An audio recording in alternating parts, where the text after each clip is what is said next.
Good evening. We will call the special county council meeting to order for Wednesday, April 26, 2023. Any disclosure of pecuniary interest in the general nature thereof? Unnoted? Then we are going to resolve into closed session. Moved by Counselor Greenwood Spears, seconded by Counselor Leonard. Resolved that council resolve itself into committee of the whole closed session as authorized under section 239 of the Municipal Act to consider a position, plan, procedure, criteria, or instruction to be applied to any negotiations carried on or to be carried on by or on behalf of the municipality or local board as it relates to contract implications with Emmons and Mitchell. Any questions or comments? All in favor? Carried.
Okay. Are we good?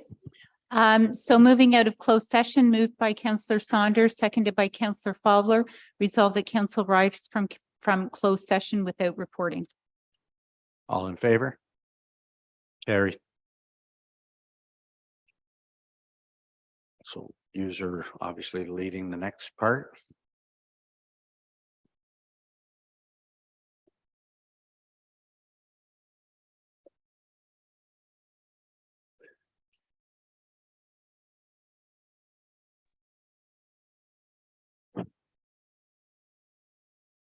Okay, thank you, Council, for letting us make this presentation. And sorry for having you come to a special session for this issue, but it's a fairly urgent issue to do with the Joint Administration Facility Renovation Addition Project. There's a couple of issues that require a fairly immediate decision and that have some big dollar value implications for the contract. So Brian, if you want to just go to the next slide.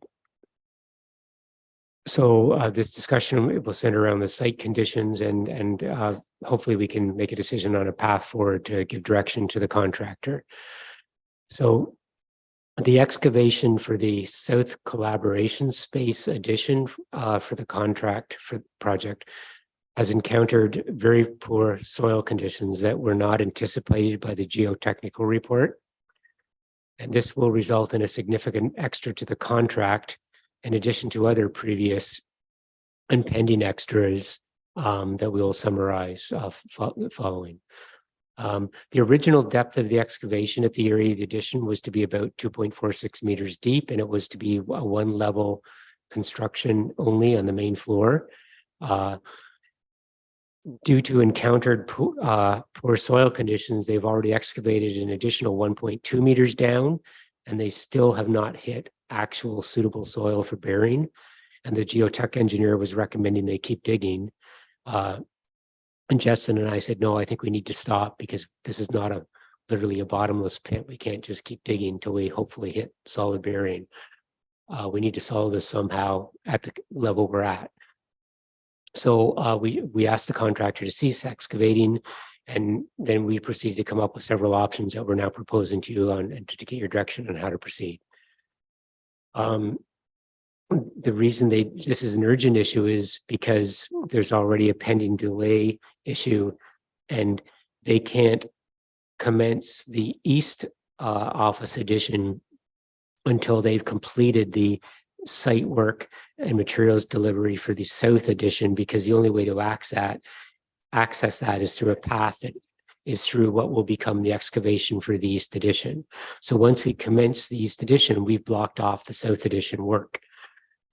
So that if we have to sequence this, that's going to cause a further delay to the contract. They were hoping to be done the South addition by now until they ran into this problem, which has caused this delay. So that's why we need to make this decision quickly. So Brianna, if you go on to the next. Absolutely, yep. You're talking about the poor soil conditions, and there was a foundation there already and you took it out and then it's something underneath it. Is that what happened?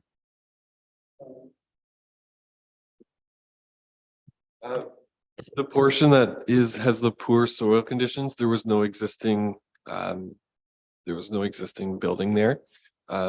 This was in a completely new area.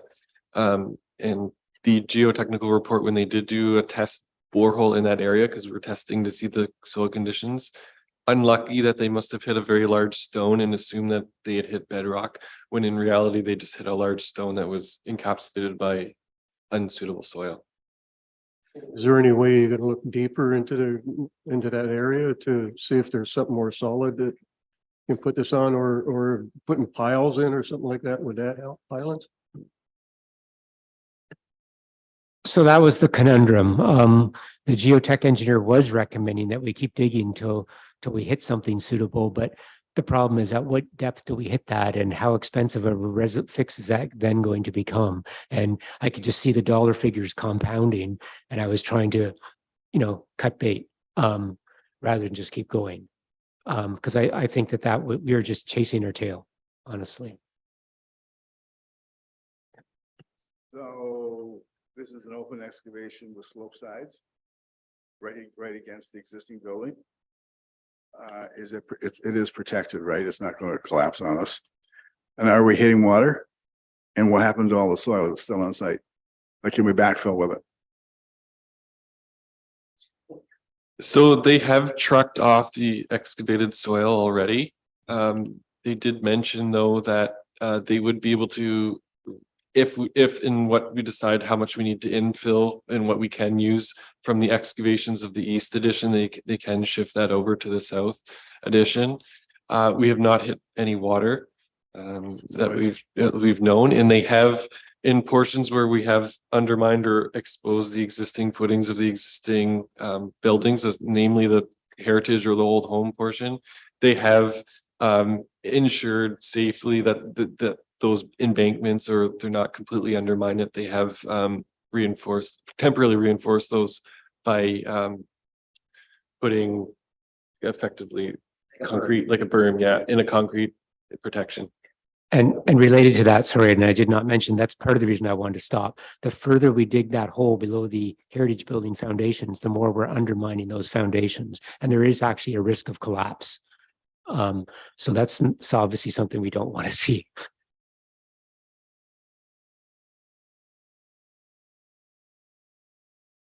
I just wanted to, before we get into the options, give an overview of the financial summary of the extras incurred so far in the project, and give everybody a big picture of where we stand overall. So the original contract award value was $4,490,000. If you'll recall, Emmons and Mitchell from the tenders was quite low compared to the next low bidder, like substantially low. But anyway, that was the award value. So far, we've had a net cost because we've had some credits to the contract too, but a net cost for changes to date of approved changes to date of $610,000, 80% of which are due to the unforeseen site conditions, 8% due to client change requests, 7% due to authority requests, and 5% due to design issues. In a nutshell, the main issues that have arisen are the excavation problems, some weird structural anomalies in the existing heritage building that we had to resolve, and the incredible amount of asbestos abatement that we've incurred above and beyond, again, what the asbestos report indicated was there. Because what was indicated to be there in the report was accounted for in the tender, but it seems every wall they opened up also had asbestos in it. And that's a significant chunk of money. And Kelly wanted us to note that the asbestos abatement portion of the work is not allocated between Frontenac and CRCA. There had been an agreement that all asbestos abatement is totally on Frontenac County because it's your building. So the net costs to date, changes to date so far, about 610 increase. The net cost for changes currently under review are plus or minus another $275,000. That includes various cost savings credits to help offset some extras that we're exploring. And that also includes the rough amount that the contractor so far claiming as a contract extension to end the contract in December of this year. Extras currently under review are approximately 95%, again, due to unforeseen site conditions. So if we ignore the implications of the options that we want to explore today, the net implication of the known and already approved changes puts the contract value at about 5.375 million. That's 5.375 where we're at now. That's not with option 1, 2, or 3 yet. So we're going to be 2 million over by the time we're done. Depending which option we choose, correct.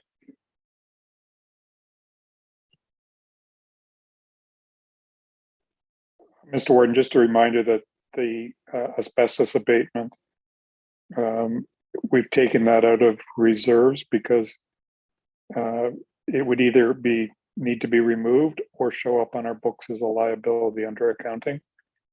So it's money that would have to be either spent or shown on our books either way. So I don't know, Todd, do you have the final amount for the asbestos to date of that amount? It was approximately 190,000 in abatement. Thank you. Yeah.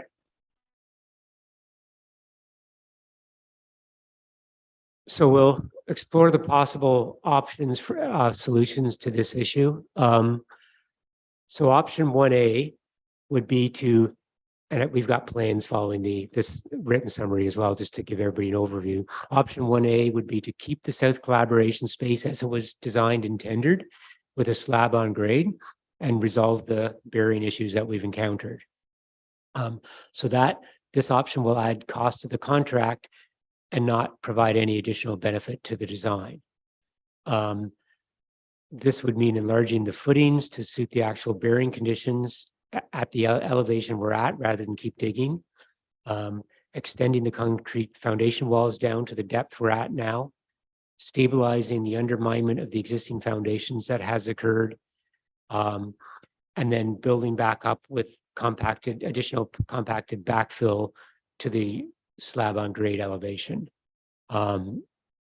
There's delay costs to further extend the contract to make this, to do this solution, because then they'll have to carry on with this, mitigating this encountered condition. So the total estimated cost of going with option 1A is about $260,000. And that includes the additional contract time.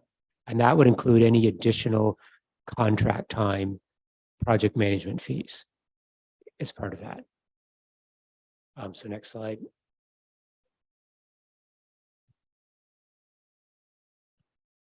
If we go with this option, what additional amount of time are we talking about? Pardon? Yes. Thank you. Okay, no problem. So, so this is just to give everybody the space that we're talking about. So this is the lower level plan, and was the unexcavated space where there was foundations and to be a slab on grade above it, and then storage in below the old house in the basement area, and then in the addition to the east, the existing EMS space, or sorry, proposed EMS space. So the next slide, please. And then, so the ground floor, again, this is as it was designed and tendered, with the shared collaboration space in the south addition, the training meeting room in the old house, and then the council chambers to the east. Yep. So I have not come across the term collaboration space. I've got various ideas and the internet's not helping me. So what's the collaboration space in this case? So it's a shared use space that's jointly rented, I guess, between the county and CRCA. It's a common use space, in other words, where both user groups can use. It's for, lunch, meetings, collaborative talking, informal sessions, breakaway space. It's a common area in the building that both tenants can use. So next slide, please. So another option we could look at is option 1B, which is keep the south collaboration space and add floor area below. And the reason we're considering that is because they've now dug down far enough that we've basically arrived at a full basement height space below that, what was to be a slab on grade. And for another cost, it's not an incremental cost, you could convert that now excavated space, keep it as excavated space instead of backfilling and call it a basement. So this option would still enlarge the footings and as in the previous option, it would credit most of the backfill because of course now it's stays as excavated space. The collaboration space would become a suspended slab now instead of a slab on grade. We'd put a door on the existing wall opening into that future space, unfinished future space. We could add some panels on the outside foundation wall for future windows and rough in for electrical and sprinkler, provide minimal heat through a baseboard, just leave a compacted granular at the excavation point and then close that off. And then sometime in the future, you could finish that space out and you could gain 4 more offices. So the estimated cost of that option is $480,000, again, including the contract extension implications. That option to me sounded like you're creating a root cellar. Yes, sort of. I'm not suggesting this is our preferred option by any means. I'm just listing all of the options. So Brandon, maybe you should show the next slide. In fact, this is my least favorite option. I'll go out on a limb and say that. So just to give you an idea of the size of the space. So you could, for instance, put 4 offices down there in the future, but bear in mind that for that 480, we're not getting the slab, we're not getting the walls, we're not getting the sprinklers, we're not getting the interior finishes. So there's another, call it another 100,000 you'd have to spend to get that finished space. And as the Reeve pointed out, the warden, that's going to be not overly high space. So it's not high rent office space. It meets minimal height, but it's not substantive space. So it's not a preferred option, but it's an option, and at least it gets you some benefit to carrying on, but with an increased cost. So originally you said it was 480 and now you're saying about another 100,000. So 580 for something you'll never get return on investment, basically. Agreed. So can we move on to option? Yep, sorry, Brian, I already did. So option 2 would be to delete the south addition from the scope of the work and move the collaboration space to the ground floor of the old house. So this option will result in a significant net credit to the contract, which will offset some other pending extra costs that we talked about in the previous slide. So this option would either require the EMS training space to move off-site or to share the collaboration space with the folding partition. So in that scenario, for instance, the small training groups could use half of the space for their training and the other half could remain as collaborative space.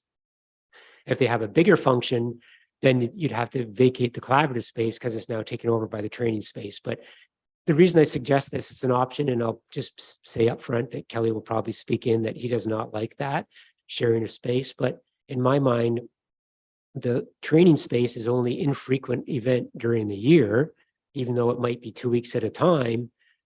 It's worth to me considering sharing space rather than having space that's for somebody that only uses it part-time of the year. Because the benefit is now we're going to get a credit to the contract instead of an extra to the contract. So I think this is an option worth considering. What that would mean is, in this scenario, is we would stabilize the existing foundation walls that have been exposed. We would credit all work not yet done on that south addition and just call it a day. And then we'd backfill the area with clean fill from the east addition, since they've already carted away the fill we took out of the south addition. There are some items that it's too late to get a credit on because they've already been ordered, even though they haven't been built. And again, this is one of the items I'd like to push back on, because I think that if we pay a restocking fee, we should be able to get value on this. But this this credit assumes we're not getting those items back. Therefore, they're yours to store and use, and potentially in an option 3 scenario I'm going to explore. But we would need a new smaller unit, mechanical unit now for the lobby, because the one that was shared between the lobby and the collaboration room would be too big to service just the lobby. We would convert the ground floor training room to collaboration space or shared space, and include a new office that was kicked out of other portions of the program for other reasons. And that would be for the IT manager. And this scenario would involve no further construction delay costs, unlike the other scenarios would. In this scenario, paramedics training would have to leave the building. Or share the collaboration space. So if I can go to the next slide, I can illustrate what that would mean. So there is potential that they could still train there. However, if it didn't work, we're going to have to find something. Yes. So in this scenario, then the south addition is gone. That's now just clean backfill. And so the next slide, Brianna. And then, so the ground floor space, where the training room / clerk was, the clerk stays essentially where they were proposed to be. Add another office for the IT manager beside that, because they're homeless right now, or will be. And then what was the training space becomes a shared collaboration space, but put back in the contract, previously credited folding wall, if we're going to share the space, so that you could have 2 rooms for flexibility. When that wall is open, it's one big collaboration space. If there's a small training, they could take over the east half. You could still have collaboration and lunch room in the meeting room in the west half. Where there's a bigger training function that needs the entire space, then the entire room would be gone. Something else I hadn't considered, but just looking at it like this, we could also, there's the council chamber meeting room that's only used part-time too. Maybe you just flip while there's a training, that could be the collaboration space. I mean, there might be innovative ways to solve this with this option, which is the cheapest option. So next slide, please. Oh, sorry, go ahead. I'm looking at this thing and I see you could draw a line right where the big space is with the bottom. You can draw right across. Is there any way to fill in that space in there just going up? Or is that something that's impossible? That was honestly, I had verbally suggested to Justin, we show that as an option, but then I just decided, it's kind of a hybrid. Yes, we could. It would be a hybrid solution between these two extremes. At ballpark, we're still in an extra. No, we'd still be probably in a credit, but it's going to be a much smaller credit than option 2. I'm going to just gut feeling saying, set at 275, you might be a 100,000 credit, because that enclosing that might be $175,000. But I didn't ask the contractor. I'm just throwing a number out. Sort of like estimating the square footage of that, comparing it to the other. Yeah, offices. no, yeah, It's understood. a good size space. And I had thought of that, but again, I'm trying to give extremes, and we could always do a hybrid if council felt that was the best way to proceed. So next slide. So then we get to option 3, which is to try to solve the problem that the conundrum creates of possible shared space, is still delete the south addition and still move the collaboration space to the former training space. But then instead of sharing space or kicking the training people off site, instead of doing a south ground floor addition, we do a east 3rd floor addition. So lower level EMS, main floor council chambers, upper floor, which matches the existing 2nd floor, that then becomes the training space and a couple of offices. And So this option would mean keeping the EMS training on site and moving it to there. It would be the same scope as option 2 with the $273,000 credit. It would then though resize the East Addition roof structure to support a floor load instead of a roof load, and then add another, floor and roof above that. That would become the training space. There'd be additional design fees and permit document fees and site plan control fees to do that, as well as additional time required to prepare those documents and get a site plan control amendment to do that. And so this one would have the most delay in terms of contract time. So there's an implication in terms of yet more delay cost for the management as well as the actual physical space costs. So this cost would be roughly $327,000 all in. How do you access the upper level? It's at the same floor level as the existing second floor house, and we just extend that corridor. So somebody in a wheelchair can get up there? Yes, it's the same. Yeah, absolutely. Yeah, and on the next drawing, Brianna, we will show that. Is that 375 including time delay or it's not? Correct. Correct, it Okay. is. So that's an all in number you're confident with. Correct. So the ground floor space in option 3 is basically the shared collaboration space now becomes the entire space because we don't have to put a folding wall in for a shared training room. However, we could still put the folding wall in for flexibility.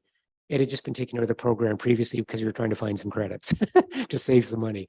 So that would be the ground floor. Then the second floor is the next slide. And so you can see then the existing elevator, which is to the west of this slide, just sort of disappearing off the screen, then accesses the corridor to the old house second floor, and then it would just carry on to the east. And then you've got a couple of offices created there. You've got the storage for the training room, and then a large open space that could be a training room. So Kelly mentioned the possibility then that for future planning potential for the county, that in the future, that could be additional county space. And then in the future, you finish that out with offices or whatever, and then you relocate the training room offsite.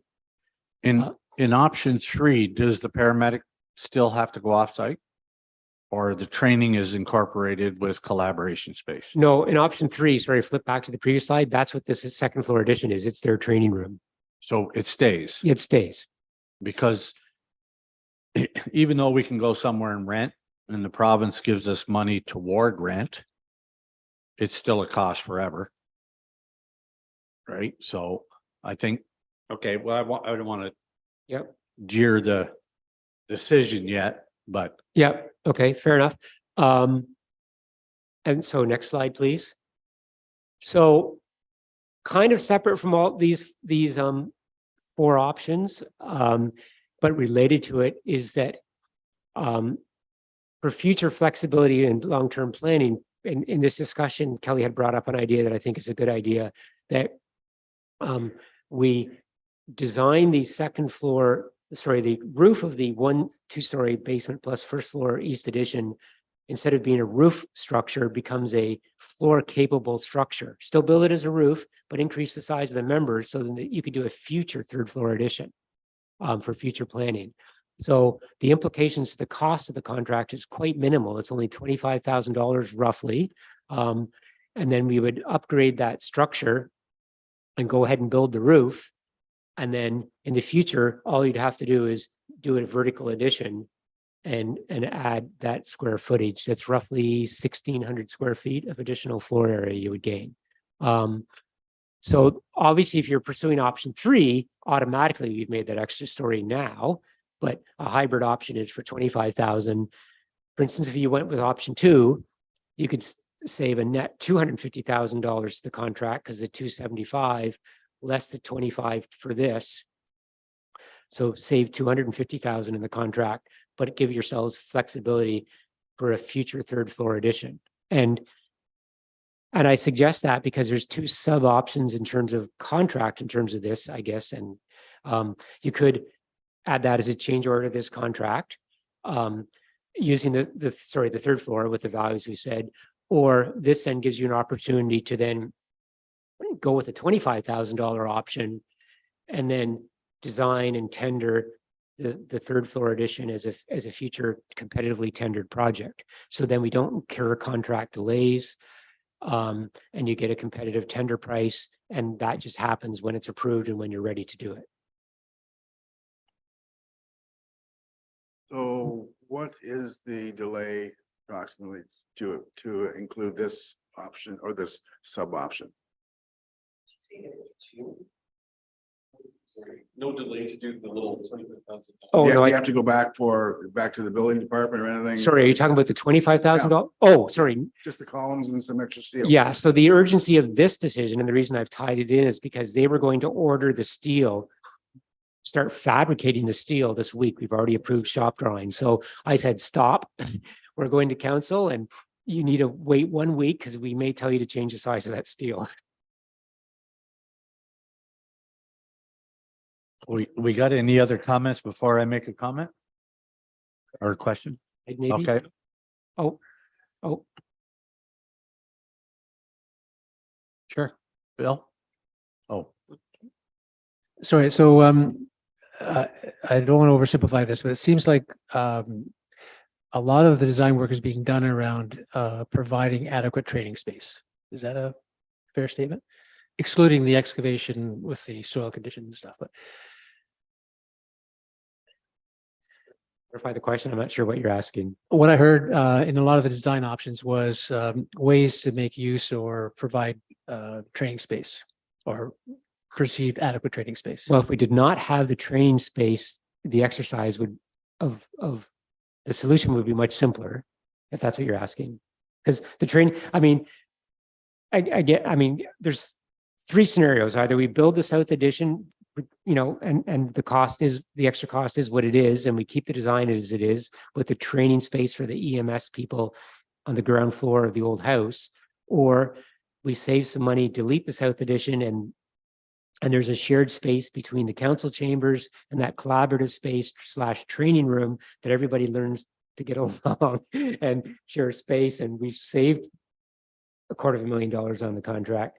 Or we build the third floor addition and still keep the training room separate if the need is there because of the logistics of sharing that space, or we move them off site and not build the third floor addition. So those are the kind of options. So I'm not sure if you can answer this. How often do you think the full EMS training space would be required? Or I think that would be a Kelly I question. thought it might be a Kelly question. Yeah, so training takes place 3 to 4 times a year for 2 to 3 weeks at a time. So it's whenever new hires come in, they have to do CMEs that are required to maintain their standing. So the plan is, as we talked last week, that in 2025, council is going to be revisiting the issue of where paramedic training is going to be happening. And we did include space for training near the new paramedic station that's being built. The compromise that we've made in this entire design is that we've gone from very large office space with no meeting space to very small office space and cubicles with good meeting space. So the paramedic training room was to be our overflow valve. At some point, anticipating that paramedics would be moving out, that space could be used for office space or additional meeting space, whatever the challenge was, 3, 4, 5, 6 years from now. So by deleting the existing collaboration space and using that training space, we've kind of boxed ourselves into a decision. So, in my mind, we can make it work in the short term, but I think the long term, adding the extra steel over top of the council chambers and having the ability to either do it in the short term or the medium term to add that 1,600 square feet above the council chambers is probably the sweet spot of these options.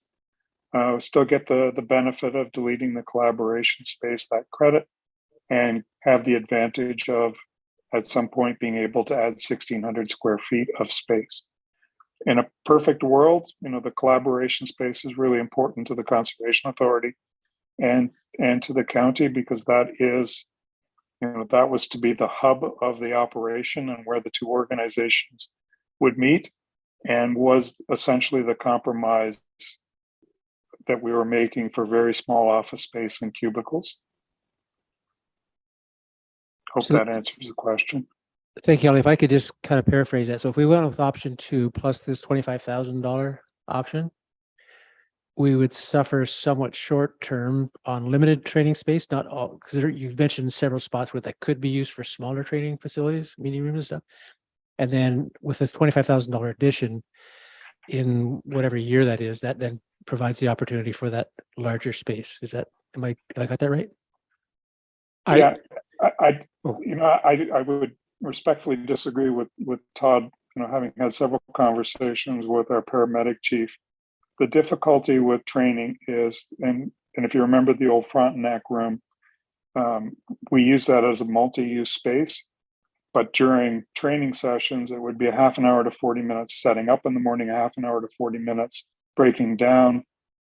And of course, there's always wear and tear on the mannequins and all of the equipment, and putting it in storage every single night is frankly hard on the equipment and very time consuming.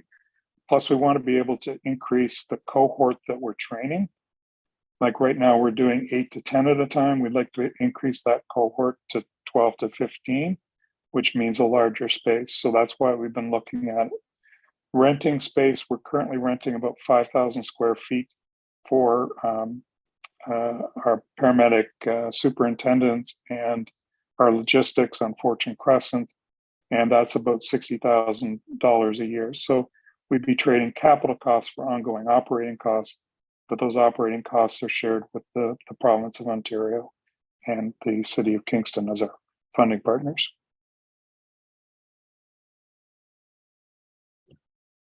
You aren't saying that if we went with option 3 that provided the immediate training space, that we'd suddenly be saving the $60,000 and all those supervisors would have room suddenly over at this site either. So it's really, and that's correct, right? That we're not suddenly going to save $60,000 in rentals. No, Okay, so I lean towards option number we'd be 2 with the- spending, we'd be spending $60,000 for more paramedics for training space. So to me, and that the option number 2 with that 25,000 additional to give us a further flexibility, and that given the fact that we're already 610,000 over what we're talking about, so 20% over, and that's without having a lot more construction even done. And that, so in a perfect world, I'm probably looking at 30% higher than what you guys had budgeted for. So at this point in time, having a flex space and even the option of utilizing our council chamber and that as additional space, because really we meet once a month and it is utilized for some subcommittees. But if we have flex space, that might be the subcommittee that goes to the flex space, and some training going on in the council chamber. I lean towards getting that credit aspect and investing the extra 25,000. And then in 2 or 3 years, we may or may not need more space for our own county stuff. And at that point, the paramedics may be getting their own training space attached to their own facility. And that's, so to me, before we saw these figures and that, I was leaning towards option 3 because we're in a build mode. But once I've seen the figures, I think option 2 with that 25,000 addition gives us the flexibility that we need as a county, and that for making use of that building for the long term. That's my 2 cents. Any So other just comments? to be clear, and I agree with everything you've said there, Councillor. So it would be a $275,000 credit, a $25,000 increase to the budget, plus $60,000 a year to find space in the city for the training. If that makes sense. So there is an ongoing cost which we could eliminate in future years by building on top of the council chambers. Using the council chambers for collaboration space or for training space probably is not a good option. It will be busy with the Conservation Authority as well, as they do have board meetings and committee meetings as well. Okay, so at this point in time, the $60,000 is already an ongoing operating cost, and it just it would continue as an ongoing operating cost. 60,000. Plus No, 60,000. No. we currently rent space for Yeah. $60,000 for our paramedic superintendents and logistics. We would need another space of approximately the same size for the training space, which I'm saying would be another $60,000 But if we do not add more space here. in reality, what you're describing for the amount of space, you could rent auditorium or something of that nature, and that for the 2-week periods upon occasion, that, and it certainly wouldn't add up to that amount of money. Like, I think we're being Pollyanna Except to there's think that we have to well- have the same amount. It could be less. I don't know. We would need to go to the market. The difficulty is that all of the equipment that goes with training needs to be stored there as well, because we won't have storage space. So all of the gurneys, all of the, the stretchers, all of the recessa annies and all of the training aids need to be stored somewhere. I was just using the current superintendents and logistics space for reference. It could be less, it could be more. I don't know. We haven't gone to the market in a couple of years. So since I wasn't part of the paramedic building that has currently just been built, is it completed yet? I haven't been over to it at all. Hasn't started. Seems like a smart place to look at that for getting their training actually over in that area, if that's the long-term plan anyways. That is the long-term plan, but that's what we've told council we'd be back to in 2025. So it may be a 2 or 3 year period that we are renting space, or it could be longer, depending on decisions that this council will make at some point in 2025. I guess my comment is I'm going with option 3 and I'm going with finishing it. And the reason I'm saying that is this damn budget's not going to come in anywhere near what we started at. It's already a mess. And whether we go 400,000 more now, pay it now, or 3 years down the road, somebody's going to say, can we finish that other space now? To me, it doesn't make sense. We might as well do it now when it's already a disaster as far as I'm concerned. Whether we go $400,000 more and finish it properly, I don't think really matters at this point. That's just my opinion on it. I don't see getting down to a $25,000 credit to not get us nowhere near what we want. And then everybody's going to be grumbling for the next 3 or 4 years, and nobody's going to have the appetite to go ahead and borrow again and finish it. Or at least I won't be here, maybe. My opinion on it, but Jerry? Along that line, why not just go then with option 1A? That's the original one, because when Kelly and I talked about this, sort of, I hadn't seen the plans or whatever, and I'm looking at the $275,000 credit. But shared collaboration space, shared any space never works properly. There's always issues. There never will be enough meeting rooms and so on. And yes, you can use council chambers and so on, but we have another organization to actually deal with. So if you go with the 257, you get what we originally wanted, as opposed to going with the 327 to put it up higher. If we don't do that. Not Exactly. a guarantee on one. It's repair with a capital R, right? The other one we know.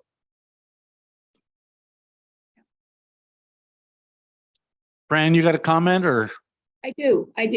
I like option 3. I would love to save money, but I'm with you, Ron. It's not going to get any cheaper to be building 4 or 5 years down the road. And when we're in it this far, I think we should go ahead and end up with something that covers all of the bases that we set out to do. So I would say option 3 and the 25,000 for the second story. Maybe we can save the money when we build a paramedic station in a dream world.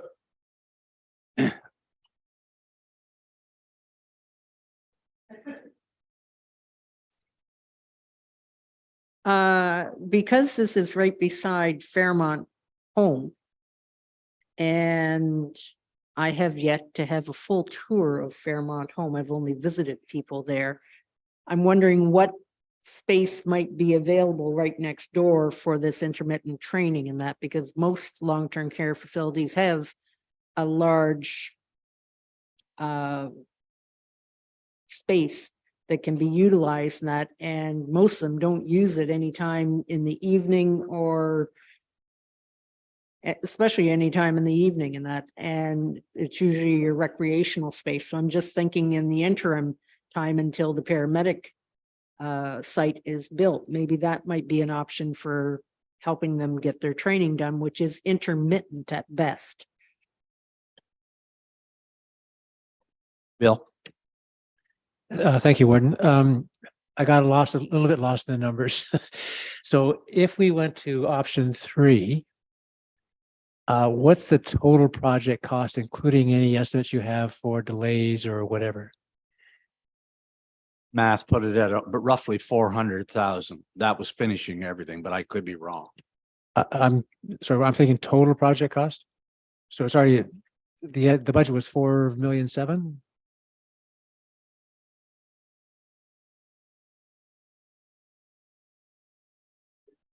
Now we're at 5.3.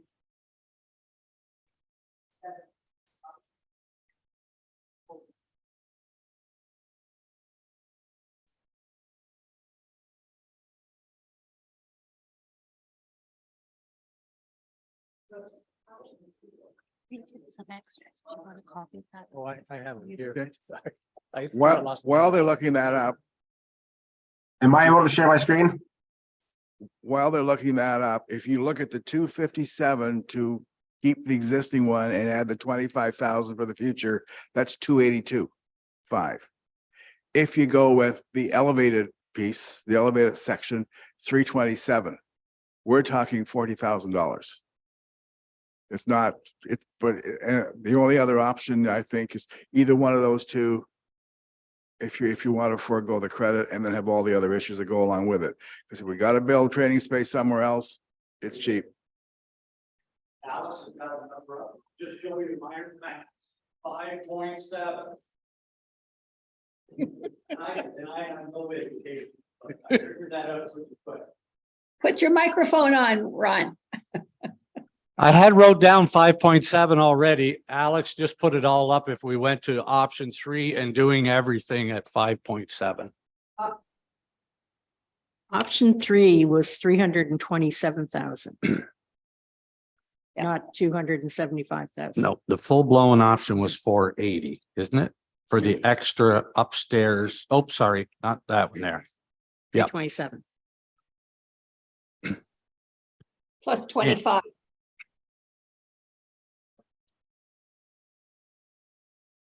It's included, Fran. Oh, okay. So Warden, if I could just continue that thought. So we're estimating now the total cost of the project, if we go with option 3, would be 5,700,000. Subject to any unknown potential change orders. That was going to be my next question. Still to come. So just, to give you the extreme between option 2 and option 3, then we've got option 3, yes, 5.375 million. And then option, if we go with option 2, you're at 5.1 million. So it's a difference of about $600,000 between option 2 and option 3. So if I may, Warden, I'm going to ask you the question I know you can't answer. Given that there would be some delays, we predict there will be delays from the original schedule. Is that fair? Sorry, what was the question? Sorry, are we forecasting or predicting there will be delays from the original completion date? The moving delay? The completion date. Oh, so option 3 extends, the contract is already extended for all the issues that have arisen so far till December, proposed to be extended till December 30th. I mean, effectively, that's what it's going to take. We just have not approved that extra schedule time yet. If we go with option 3, the projected completion date would bump another 6 months till roughly June of 2024.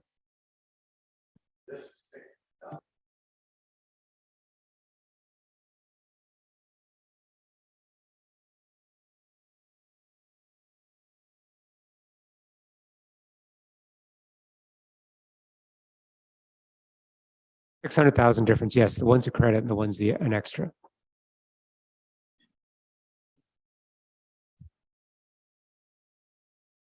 $25,000 they were speaking of for the steel, and that wouldn't be included in option three, would it? It's already part of that 327. So we're not double dipping it. Automatically you do that steel upgrade as part of that option. So the way I see this is there are two, if we want to get what we started out with, there are two options. The first one is to stay the way what we've got and pay the extra 257.5 and add 25,000 for the future. That's 282.5. But we run into the issue eventually of what's below those footings, even though we've designed the footings to accommodate the low bearing capabilities of the soil and so on. We don't know what's going to happen. If you spend the extra 40,000, then everything's free and clear, and the only thing you're going to run into is maybe what's in the existing building when you attach to it. So in the long run, you know, either one is good for as I'm concerned. The first one's quicker, 1A. The other one may be more suitable. Kelly, which one do you prefer? Because you're the operations.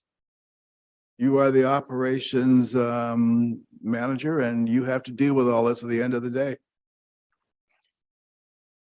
You know, just from an operational perspective, I'd say 1A plus the 25,000, but that's probably a higher risk than the option 3 at 327. If that makes sense, and I turn to Todd to comment. I just think there's more risk with that than there is with just option 3. But Do I we think know the way we're the not building going to would go to function- China if we start on the other end? We don't know that either yet. Oh,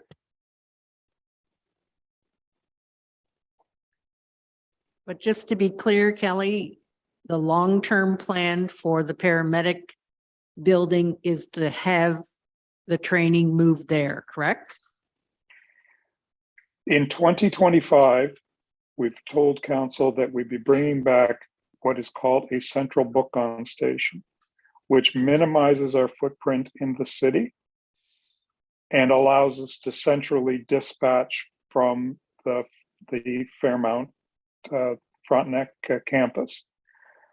We have looked at the space requirements for that and actually incorporated into the original site plan with the city the potential to add that at the current paramedic station. But depending on what happens with Fairmount, we may have to look to another site. So yes, that is the plan eventually, but council has not made those decisions. And we also have to take into account the discussion we had last week with the future of Fairmount. Thank you. So I still am. I'm very conscious of the overruns we've had already. The intermittent aspect of training that is required, the ability to have that flex space used for the interim time. And frankly, to save what would be a minimum of $600,000 difference, I still go for the option 2. Seems like the best bang for the buck at this point in time. And we'll still be over budget from what was ever planned.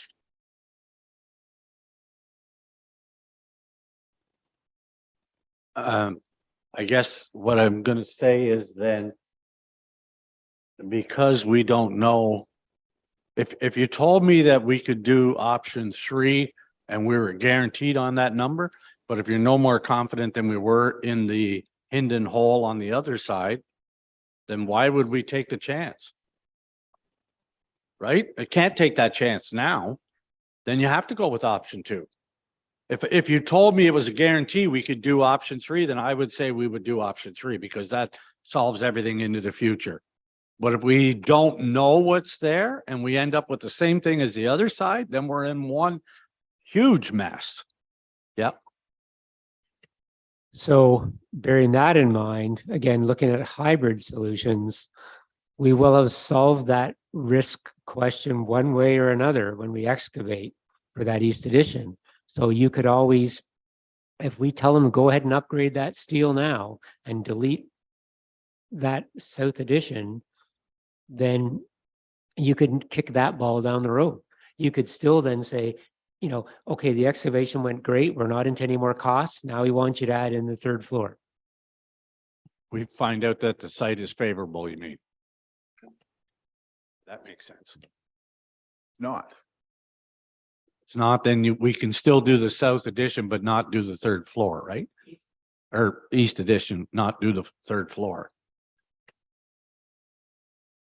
Well, sorry to answer your question. Even if we're into a hole on the east, because that's office space and council chambers, we have no choice but to do that addition, and whatever the foundations we have to design to solve a problem that occurs, we do. And we can eliminate the south. So you have half the risk. Yep. Okay. So I guess, I think you sort of answered the question then. I mean, we have to dig the east no matter what. Yes. And we're going to find out that if we're real lucky and there's no issues, then we're just going to do the whole thing. And if we're not so lucky, we're just going to do the one level. Right? That's up to you. No, but that's the best case scenario because we got to dig it anyway. I mean, in my mind, that's kind of a prudent sort of cover your bases solution. The risk is ordering the extra steel now that you need to know today. I don't think that's a risk. I think we would do for 25,000. I would recommend we do that no matter what. It's a no brainer. Fran, were you? I was just gonna say, I'd be prepared to risk that 25,000 and do exactly that. If the east works out, then let's complete what we need there. Okay. Nikki, you haven't jumped in. Did you want to make a comment? I was leaning against towards option 3 all along, so I like the idea to go ahead and see where it goes. Okay. Any other comments here, Ray? Well, I was kind of stuck on option 3, but I'm kind of leaning back now and going with that $25,000 and upgrade the steel on.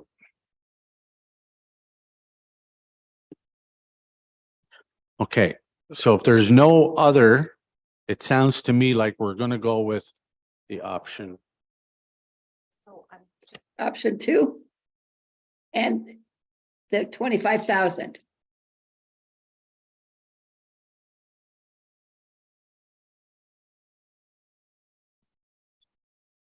that what I'm hearing? Yes, right? Is that what you're? We're generally going with option 2. Option, there isn't an option for that one. Well, we're kind of got a hybrid going here. So we're gonna call it an option 4. So we're gonna go with option 4, which is.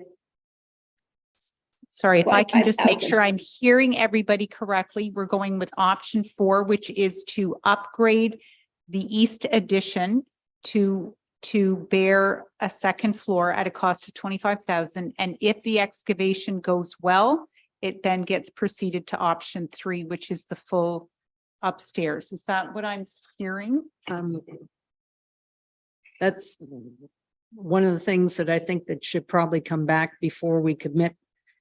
If everything has gone well and we've saved that much money, then we go back and we don't even have to use the same company to put the top floor on, and you might get a better, because you're going to get hit with a delay if we go and extend it further. And that's, so let's wrap it up by December and call it a day. And then we can revisit, and whether that company or another company, you're all set. And you might find, oh, this is working well. Or we might find, okay, we really are tight. Let's get a bid in to see what it costs to put that extra room on that we have everything prepared for. But we could also know that as soon as they do the digging. That's where we end up with that problem of adding 4 months onto their contract, whereas this way it's tied up with a bow, you're done December. And we have the winter to look at it or turn around and say, okay, now we want to do a another piece on that because we realize we can afford it or the other space doesn't fit, but we don't end up with any problems of delay. So Todd, I guess I'd ask you then, let's just say we're going to live in a fairyland and everything's went well. Do you think it's going to be more economical to postpone the third floor, or do you think there's opportunity to deal with the contractor who's on site to do it while we're doing it? What do you think would be less delays and more cost effective? I mean, they're projecting a 6-month worst case scenario too. Boy, that's a real crystal ball question, but I'll try to answer it. First of all, to answer the question about when we would know, if council wants us to go back to the contractor to say that we are definitely not proceeding with option 1A or 1B, in other words, carry on with the South Addition, you're done, then they could literally start digging the hole for the East Addition tomorrow and using that fill to then backfill on the south side. So within 2 weeks, we'll know where we stand with that foundation on the east side. The risk rate now is order the steel. Right. Well, I think that's a no-brainer. Yeah. We just order it anyway, whether we ever put that on Yeah. or not. And in 2 weeks, then we would know the rest. Yeah. So in terms of the overall bigger picture question, what's the best value for money? I would say that we already have a contractor on site. They've already mobilized. They've got their overhead. They're already there. Assuming we get a fair value for them out of a detail, because this was just an estimate at a high level, we would have to prepare a set of drawings and get a price. And assuming they're giving us fair value, it would make sense to carry on with them because they're already there and they should be able to provide the cheapest cost other than tendering out. Another way to look at it is, I suppose you could, while they're still there, tender it out. And then it's in their best interest to get it because they're still on site and carry on instead of they're done and then a new contractor comes in the next day. What was the third solution? There was a third option, sorry. I'm sorry, I blanked. Those are a couple. Which one would be cheaper? I guess I honestly don't know. In terms of fairness, I guess we're taking away some of their contract, even though we've given them change orders. I mean, there's fair value and it would be expedient just to carry on with them. Oh, I know what I was going to say. A risk that's not related to them or to us or to you is we're going to have to go back to site plan control for that third floor addition. So I think built into that projected estimated 6-month extension is how long is it going to take to get design and drawings done and that we submit for site plan control amendment, and how long is the city going to take to approve that? And what are there some weird conditions they're going to put on us? Like, I'm sorry, you can't do a third floor addition on the Heritage House because now you're blocking the view of the Heritage Building from the road or something. I don't really know what their site plan control comments might be. So from that point of view, I would almost kick that can down the road till we do a pre-consult with the city. So maybe we do delete the South Addition, spend the 25,000, upgrade the steel. We tell Emmons and Mitchell, we're not sure yet about the third floor. Get your digging done. If everything goes great, it's on the table still. Still not a done deal, but on the table. And we come up with some concept designs for that, which we've sort of already done, but with a little bit more meat on them, and go back to the city for a pre-consult and say, how much time and how many hurdles? And again, maybe that flavors our decision as well. I think that's good. That makes good sense. I agree. 2 contractors on the site at the same time is just a bad scenario. You guys will just go nuts trying to manage it. And there's all kinds of health and safety issues. Prices are going up. If we go with a different consultant down the road, then we have all the additional administration costs. It's either we do it now or we're down the road 4, 5, 6 years. And it's not going to be any cheaper. So that's my opinion. I think basically we're at the point where we're going to do the 25,000. We're going to order the steel. I think that makes the most sense. And I also think if everything is favorable, you actually have you should have a bargaining tool with Emmons and Mitchell. You really should say, listen, if you want the extra work, we're going to have to negotiate here. And just one more point, not doing a winter construction can often be very beneficial too. And that it's not ideal time. I've been through hospital constructions that went through winter. And you ended up with unlevel cement forevermore, and that there's a lot more problematic stuff that goes on in the winter time. So I have no problem with having a summertime construction later. So I guess basically our motion is going to be, if you really need to try to draft one, is the south end is dead. We're going to dig the east end because we got to anyway. We're going to use that fill. We're going to finish off the south hole. And we're going to upgrade the steel right now and then see how favorable the east digging goes. Yep. So for the motion, I have that, that council directs staff to delete the south addition and proceed with option 4 to have the east addition structure built suitable for a future second floor addition. Does that work? Tom? That's basically the steel. So And do you want an and further clause in there that staff or the architects come back following commencement of the excavation with?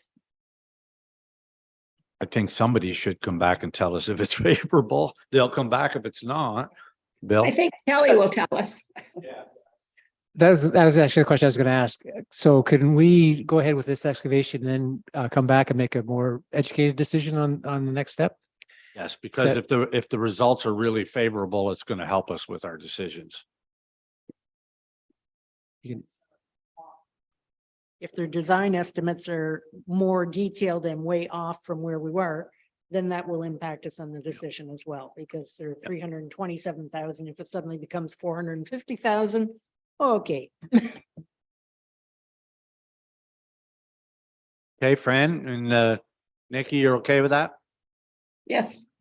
Okay, so I guess, do you want to read a motion then, or? Everybody kind of has the general gist and everybody's already said yes, so. Yep, go ahead. Sorry, Todd. could I add one more comment that I forgot to mention? Uh-oh, hold on that motion. No, just kidding. I'm sorry, maybe I'm interrupting procedure, but the part of the value in that number that it was so low is because I mentioned some of the items from the South Edition couldn't be returned. You're now going to be storing those. And what are you going to use those for? But if you build that third floor, you've got a mechanical unit, you've got windows. Yeah. There's some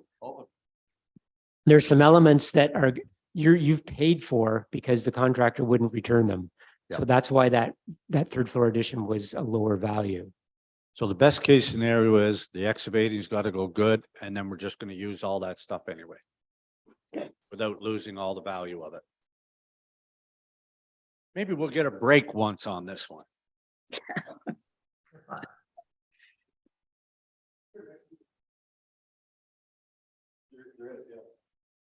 Tomorrow morning at 8 o'clock, they could tell you how good that soil is. You can see how good it is. Yeah. Okay. I knew. Just dig 2 test holes, you'll know. No, I think that's I think we're going to know. We got to dig it anyway, so we're going to know. Hopefully the rock went from nowhere up toward the road. Do you need to read it again or you're good? I think think we're I'm good. good. It's just that staff's going to be directed to delete the south addition and that the design change of the east addition be revised for the roof structure to be built suitable for a second floor addition. Okay. If there's no more questions or comments, all in favor? Carry. Perfect. Did we have a mover and a seconder?